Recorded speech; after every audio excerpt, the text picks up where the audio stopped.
میرے چھوٹے بیٹے سیف اللہ کا ایک بیٹا ہے، اس کا نام ہے محمد سرمد۔ تو ایک دن چھوٹا تھا، بچہ تھا، بہت چھوٹا بچہ تھا، رو رہا تھا۔ اچھا، بچوں کے رونے کے بارے میں کچھ میں بہت ہی سینسیٹیو سا ہوں، مجھے پسند نہیں ہے بچے کیوں روئیں، تو میں گھر والوں پہ سختی کرتا ہوں کہ بچے کو رونے نہیں دینا۔ تو بچہ رو رہا تھا تو میں اس کے قریب گیا، وہ اکیلا تھا، تو میں نے اس سے پوچھا کہ بچے سرمد کیوں رو رہے ہو؟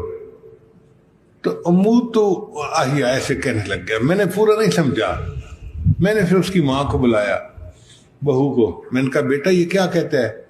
اس نے کہا ابو جی اس کو نیند آ رہی ہے، اور چونکہ سلاتے ہوئے میں اس کو دعا پڑھاتی ہوں بسمک اموت و احیا، تو اس نے نیند کا نام ہی اموت و احیا رکھ دیا ہوا ہے۔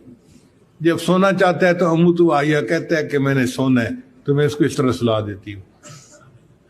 ایک دفعہ اور محمد سرمد رو رہا ہے، تو میں کمرے میں بیٹھا کتاب پڑھ رہا تھا، مجھے بڑا غصہ آیا کہ بچہ پھر رو رہا ہے اور کوئی توجہ نہیں دے رہا۔ تو میں اپنی کتاب چھوڑ کے باہر نکلا اور میں نے اپنی بہو کو آواز دی جو اس کی امی تھی کہ بچہ کیوں رو رہا ہے؟ اس کے کہا میں دیکھتی ہوں کہ کیوں رو رہا ہے۔ وہ گئی اور بچہ چپ ہو گیا جاتے ہی، اور وہ باہر آ گئی۔ میں نے پوچھا بچہ رو کیوں رہا تھا؟ کہنے لگی اصل میں نے بچے کو عادت ڈالی ہوئی ہے کہ جب بھی اس کو میں جوتے پہناتی ہوں پہلے دایاں پاؤں بعد میں بایاں پاؤں پہناتی ہوں۔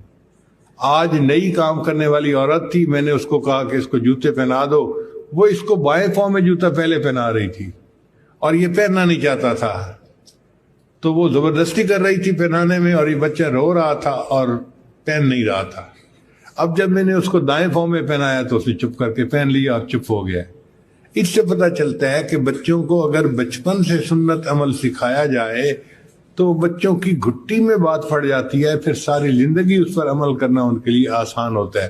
یہ سب اصولوں کا اصل اصول ہے کہ اپنے بچے کے ہر عمل کو سنت کے مطابق ڈھال لیں تاکہ وہ نبی علیہ الصلوۃ والسلام کی سنتوں کا نمونہ بن جائے اور اللہ کا محبوب بندہ بن جائے۔ قل ان کنتم تحبون اللہ فاتبعونی،